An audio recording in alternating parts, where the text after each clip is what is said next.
Winston, why have Toronto police seen a huge uptick in 911 calls? Well, the new iOS 11. Have you updated your iPhone yet? I haven't yet. Okay. I was afraid about like changing because it always changes something, right? There's always something new, and you have to learn a whole new operating system. Well, in this new operating system, there is a new feature called Emergency SOS, and when you enable it, you can essentially hold one of your volume buttons as well as your power button on the side.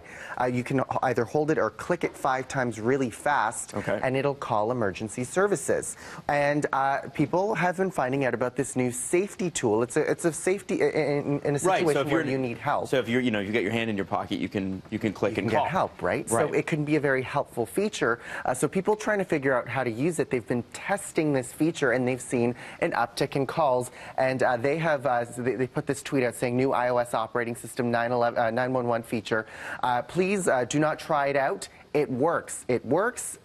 It works well. Please do not try it out because they need to save the lines for real calls. And it's good that they get the message out there. And you know, also, I mean, this sounds terrible, but it's also good for Apple. I mean, Apple's probably great. It does work. And yeah, leave it alone. Leave it alone. It functions. So, yeah, and I've tested it accidentally as well.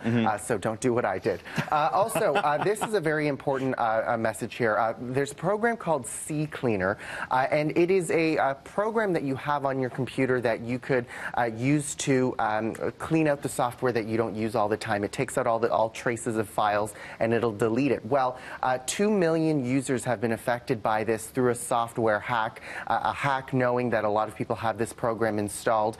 It's malware that, again, it's one of those pieces of malware that will hold your data hostage until you give it money. There are also various strains of it that are also affecting a ton of companies. They are aware of this hack right now, and they're trying to find a solution to it, and they're reaching out to people. The unfortunate part is there's not much you can do to prevent this from happening, and it's already affected 2 million users around the world. It's unbelievable how many. I mean, I was reading something the other day that and I'm sure we covered it on BT, but I wasn't here.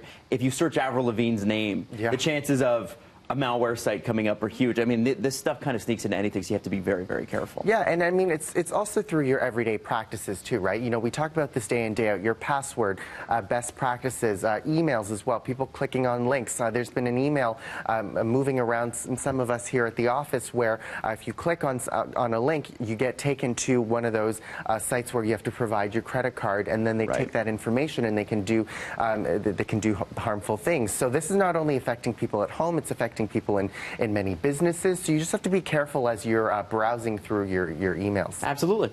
And the last story? The last thing that I want to talk about too is Facebook vowing to review ad targeting after a scandal that targets, quote, Jew haters. This is something that is obviously upsetting a lot of people in various communities, but when people and businesses buy ads on Facebook, you can target certain demographics. So I could target 17 to 20-year-olds. I can target a certain community.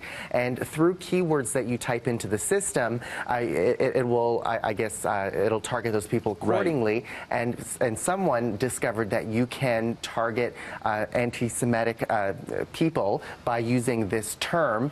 And Facebook finding out through someone who did this, and they have since released a statement, the Facebook COO, Sheryl Sandberg, saying, "We have never intended or anticipated this functionality being used this way, and this is on us. We did not find this ourselves, but again, they're taking full responsibility for this, so good on them, but definitely something that a user had pointed out." Absolutely, and you know, it is upsetting. It is. Great that they took responsibility. You do have to wonder, though, how do they not know? Yeah. How do they not know? Anyway, we're going to throw it up to Mel in the newsroom.